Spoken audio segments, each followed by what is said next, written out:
I wouldn't automatically assume that God took someone out of your life so that he could bring you two back together once you're in a better place. Oftentimes, God removes people and doesn't want us to get back together.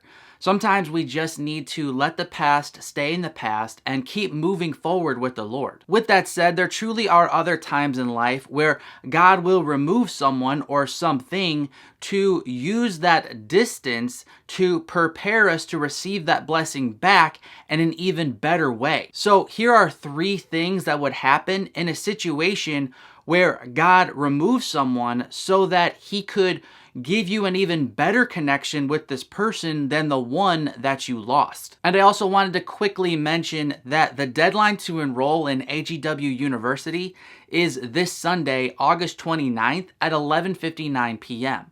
I created these courses for those Christian singles who want to glorify God in marriage one day and also want to use their season of singleness to prepare in the best way possible. If you're someone who wants a deep biblical study to help you prepare for what God may have for you in your future marriage, then I created these courses for you. If you're interested and just want to learn more, feel free to click the link in the description of this video. Number 1, if the time apart is creating the growth that would be necessary for this relationship to work, this could be a sign that God broke you two apart so that he could bring you back together. One biblical example of God taking away a blessing so that he could return that blessing in an even better way is when it comes to the promised land. Abraham was actually in the promised land before his descendants received it. But then in Genesis 15:12 through 16, it states, "As the sun was going down, a deep sleep fell on Abram,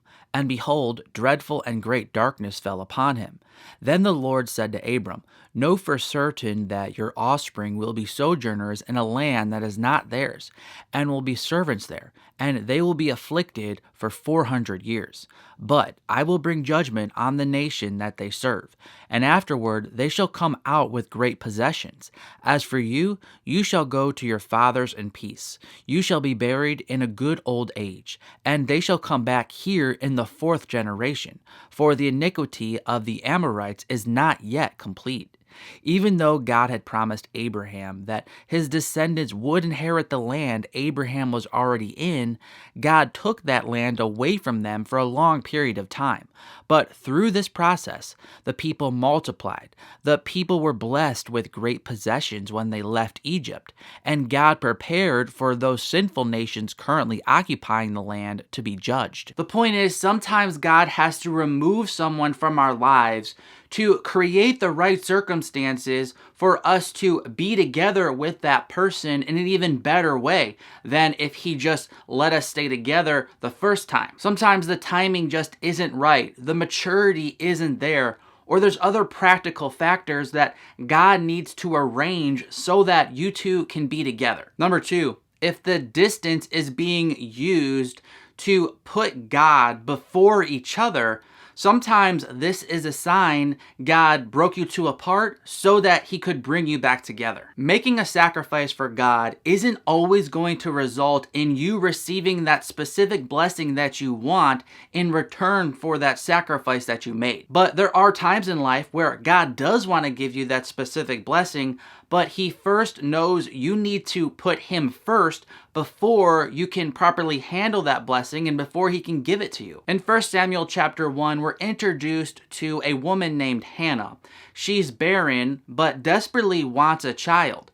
Then in 1 Samuel chapter 1, verse 11, she makes a vow to the Lord. "O Lord of hosts, if you will indeed look on the afflicted of your servant and remember me and not forget your servant, but will give to your servant a son, then I will give him to the Lord all the days of his life, and no razor shall touch his head." God answers her prayer, and then Hannah follows through on her vow and dedicates her son, Samuel, unto the Lord. But then in 1 Samuel 2:21 it states, "Indeed the Lord visited Hannah, and she conceived and bore 3 sons and 2 daughters.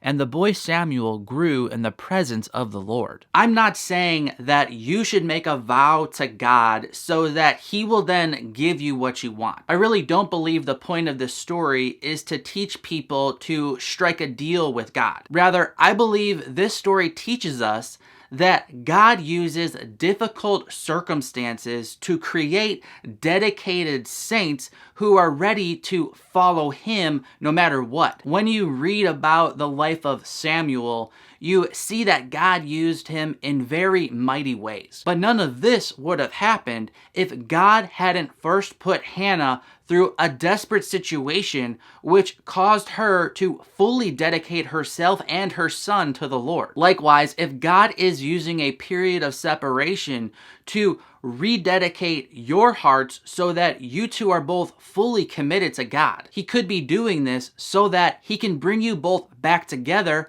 and then you can serve him in an even better way as a couple. And number 3, if the loss of this relationship is what was needed for you both to appreciate what you have together, this could be a sign God separated you from each other so that he could bring you back together in an even better way. This point can really be deceiving and misleading if we misapply it, because in most situations, there's a time of remembering the good times in a relationship, even if you know that relationship was overall unhealthy and bad.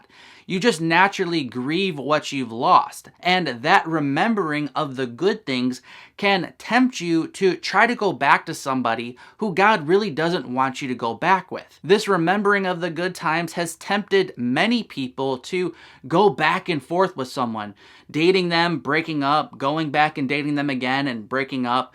You definitely want to avoid that unhealthy yo-yo cycle based on remembering the good times and forgetting the bad times and then just getting back into this relationship you shouldn't be in. In the vast majority of cases, if God has allowed you two to separate, it's best to just stay separated, because those problems which originally broke you up are usually there still, and thus you guys will just keep producing the same results if you keep getting back together. But again, there are times in life where a loss is needed so that you can then receive the gift. When Hezekiah became sick, only then was he prepared to fully turn to the Lord. In Isaiah 38 verse 17, he prayed, "Surely it was for my benefit that I suffered such anguish. In your love you kept me from the pit of destruction.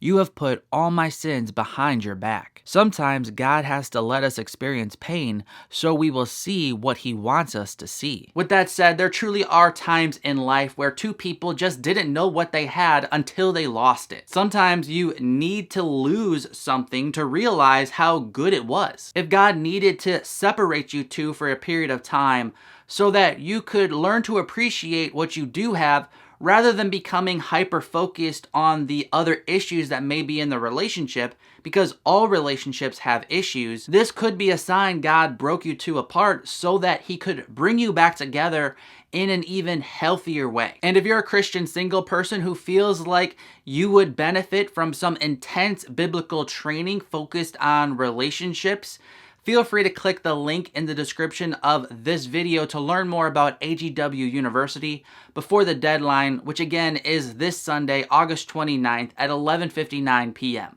I'm Mark from ApplyGodsWord.com. Until next time, God bless.